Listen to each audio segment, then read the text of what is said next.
My name is Michael Alvarez. This is Module 2, interview a friend, family member, or fellow student. Interviewing Denise Alvarez, my mother. Do you consent to the interview and its submission? All right. First question.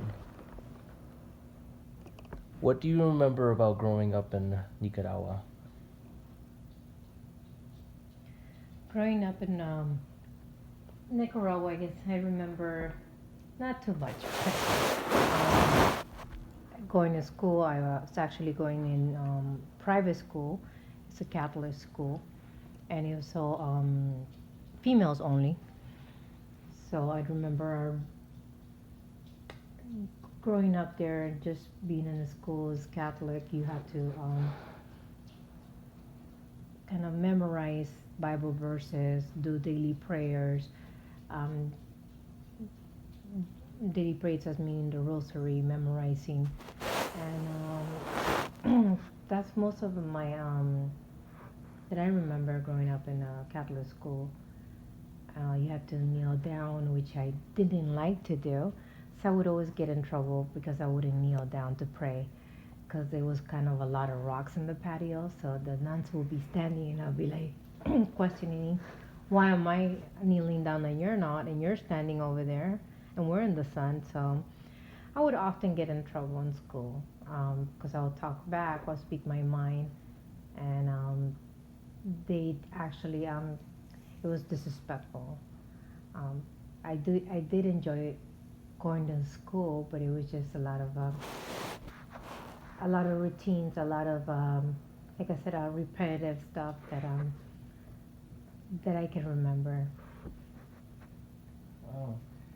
You mentioned earlier that sometimes you get in trouble.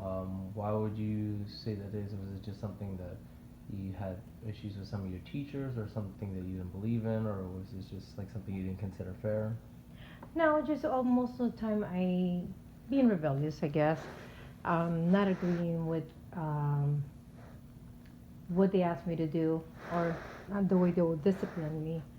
Like most of the time, when I'll get in trouble, they would actually send me to a dark room, and I remember they'll close the door, and it was a dark closet, and that was my punishment for talking back or not following instructions.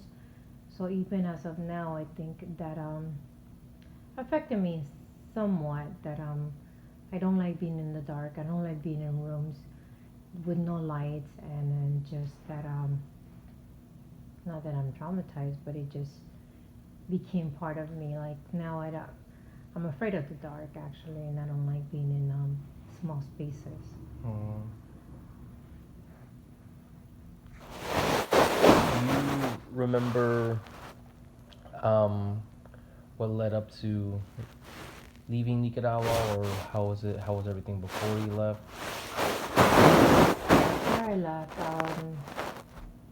I guess because the country was going through a lot of changes. There was a change of government that they took over, and it was not like by vote or anything. They practically took over and try to take everybody's property, even if, let's say, if someone will own a house, they didn't care. They will still kick you out of your house and take over, and now they're military actually. And there was a lot going on. There was a lot of even though my grandparents that I grew up with, they were pretty well off.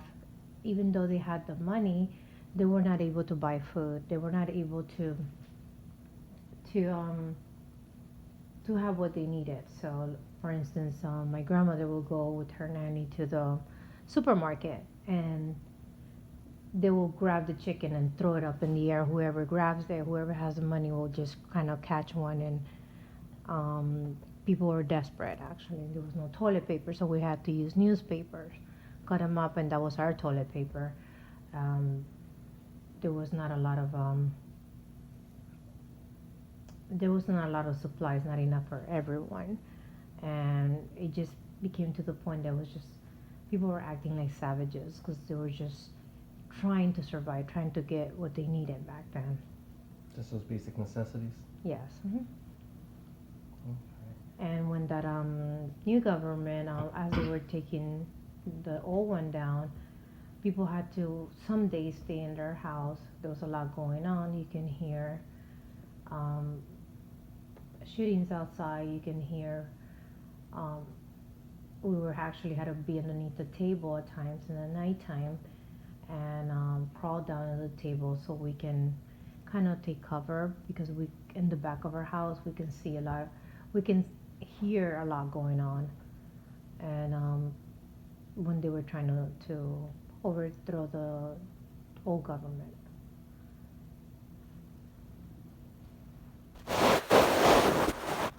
Then my next question: what was it like the transition coming to America, especially in regards to school and education? Decision was pretty hard, guess because I came from all girls Catholic school to a public school here. Then just getting adjusted. Plus, I lived with my grandparents for many years, and which I used to see more like, oh, they spoil me, I have the nanny, even though the country was not the greatest. But I felt like my everyday life, playing outside and everything, it was just so different than coming here. Um, as of in school here, it was just it was a public school, and I wasn't used to being around boys. And I remembered that school had a lot of what they call crews and gangs, so have never actually been exposed to that. So it took me time to get used to that. I didn't want to go to school, sometimes I'll be afraid to walk down the hallway and to even eat, because I didn't have any friends or anything at first, or just wanted to kind of stay away, be by myself. I will cry because I didn't want to go to school. It's like, why did I come here? Why is something that I'm being exposed to that I'm not used to it because even though I came from another country, it was so different than being here. And from, like I said, the gangs and everything else is just, it was, I was scared. I was scared to go to school and not knowing the language, and I had to learn English and being in an ESL class, and English was something that I needed to learn, so that made it even harder for me to adjust.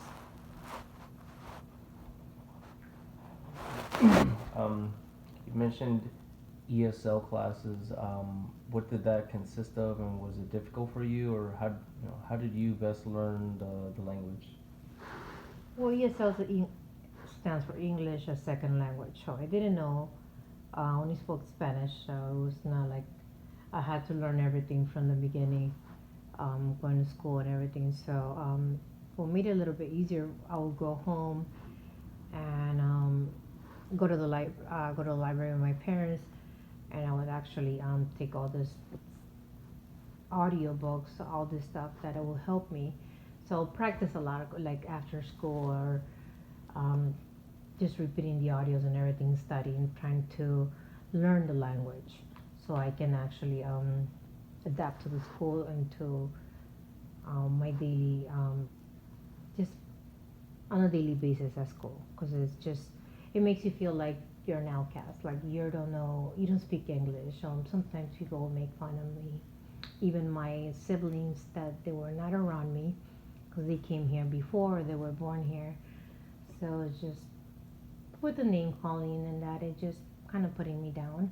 So, but that led me to become a stronger person and always try to excel. So I try to go that much or work that much harder for me to learn the language or to try to succeed in life.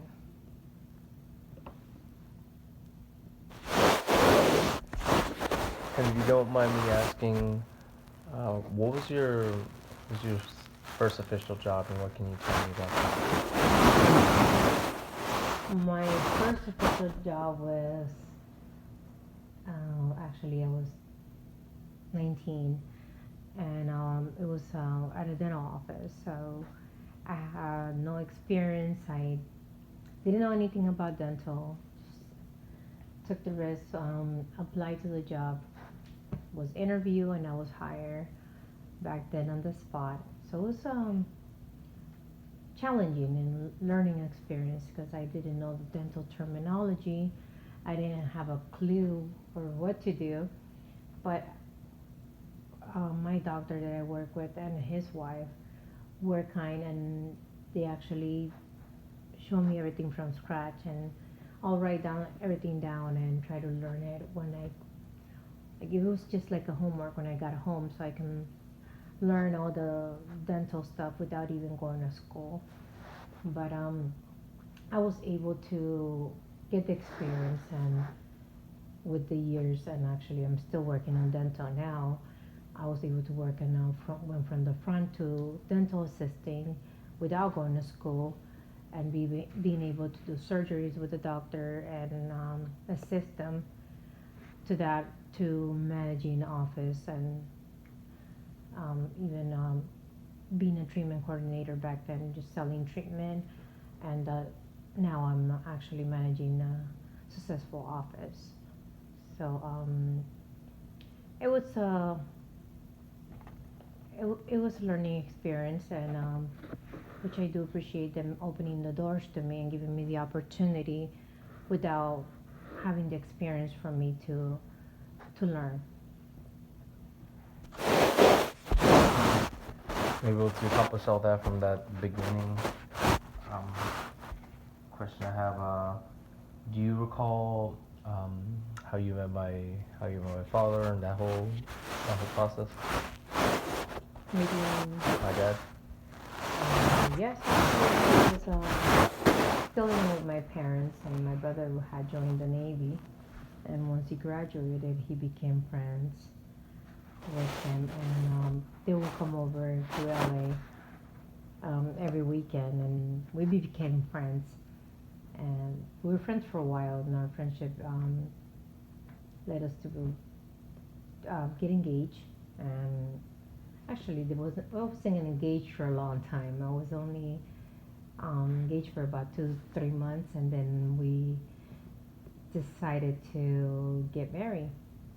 And that's how I met your father. Actually, got married, and still stayed in LA because didn't have the courage to tell my parents that I got married.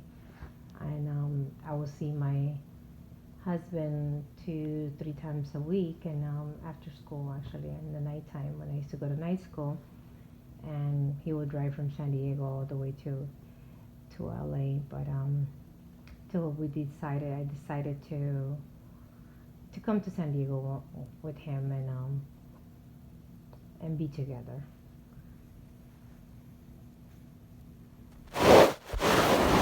That's a lot. That's in a short amount of time. Was it tough transitioning from being living with your family to now being with only one other person, especially in San Diego, a new city, and then throw the Navy in there with that? It was actually because then I moved here, and I didn't have any family, I didn't have any friends. So it was kind of another door that opened, but it was challenging too at the same time because then I found out that I was pregnant, and here I am pregnant in no job, a new city to me. My parents actually were upset that I left, so they wouldn't even talk to me or anything. I didn't have their support, and my husband was still in the Navy, but he was still an 21 years old, so she wasn't making that much. Financially, we were not okay. So actually, when I moved here, it was like we literally started from scratch. I didn't have nowhere to sleep. I didn't have clothes. I didn't have food. Um, then finding out that I was pregnant, it's like I would sleep on the floor and grab my husband's coat, and that was my blanket. Um, we didn't have a bed when we started. We didn't have 3 meals a day, so he'll go to on base to the Navy, and then I would just wait for him I mean, at times it's just like there's no TV, no radio, no telephone there. We didn't have anything. It was just an empty room. And for me, it was just challenging. It was tough times. So to the point that I would just eat breakfast and wait until he'll come home in the afternoon, and he'll bring me half his lunch from the Navy, um, the food that was provided to him. He'll bring it home to me. Or at times I just ate a cup of noodle in a day, and I remember it was just so depressing and starving. And when you're pregnant, it's kind of like you go through a lot of emotions. So difficult times though, but I don't regret it. It's just starting from scratch. We were young, and sometimes you make decisions that are not the best decisions, but I don't regret any of that.